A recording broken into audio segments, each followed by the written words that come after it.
I was asked to atone for making somebody watch Lesbian Bear Storm. What is that? Don't even worry about it. You know what? All right. By trying to explain why anime does this to us, because it was one of the best shows I've ever seen, but also the most whack thing I've ever seen. Whack. The thing is that, okay, it's not anime that does it, because auteurs exist in every medium, right? There are people who do crazy art, stuff that just doesn't kind of make sense. Yeah, just really, really wild out there, ridiculous art, right? Yeah. Stuff that you're kind of like, I'm trying to make sense of that. And it's all important. And so when you see it in anime, you're always like, but it's a cartoon. So it should, it goes against your sense of, because it's animated, there's a lot of sense of, well, this is clearly stuff that I watched, like Bugs Bunny and all that when I was younger. And so I think that plays with that when you watch something that is clearly like, it's a really weird show, and it's not absurd. It is surrealist. Like Ikuhara does a lot of surreal stuff. He leans in. There's a lot of metaphor. There's a lot of symbolism in all of his things that he's done. It's the same guy who did Utena. Yeah, right. I've seen an episode of this, and I was like, what? Yeah, like Yurikuma Arashi is what the Japanese title is.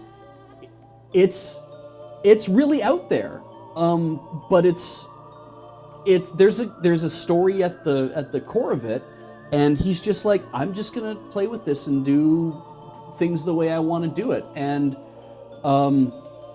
I still didn't quite get the whole. It's the kind of show that I think you could probably have he could have done like 3 episodes back to back and told an entire story, but there was nothing interesting about doing that. So instead, it's like, no, we're gonna do 12 episodes, and we're gonna have a lot of like recurring things that happen in the episodes that are. Like, there's going to be these 3 judges who are all wearing bear ears, and they're all beautiful boys, and they're going to pass judgment on. I like all the things you just said. Right? Yeah, and it's like there's this stuff going on. It's like, why is it happening?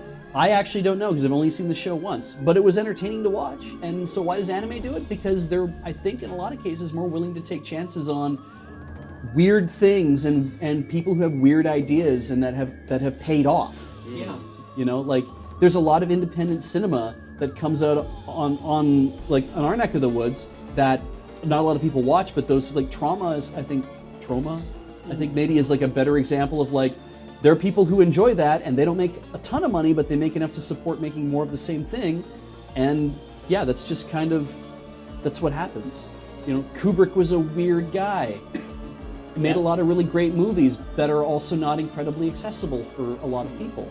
They're not blockbuster action aspect like things. I think it's also like a little bit of a more varied entry because you use a lot of the same techniques regardless of what genre or style or story that you're going to be making. And so unlike if you're doing something super weird and unusual in live cinema, you might have to get a lot of specialized props and a lot of specialized sets and sound effects and things made that are just maybe not available. Whereas with all animation, you have access to the tools to do it in whatever style you're doing. Yeah, you get nothing for free, but you all start from the same place, so you can go any direction you want. Yeah.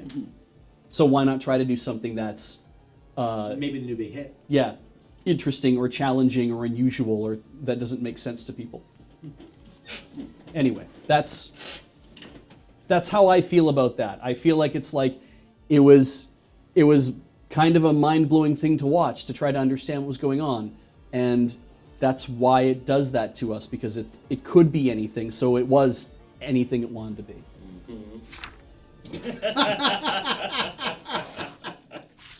We're getting there.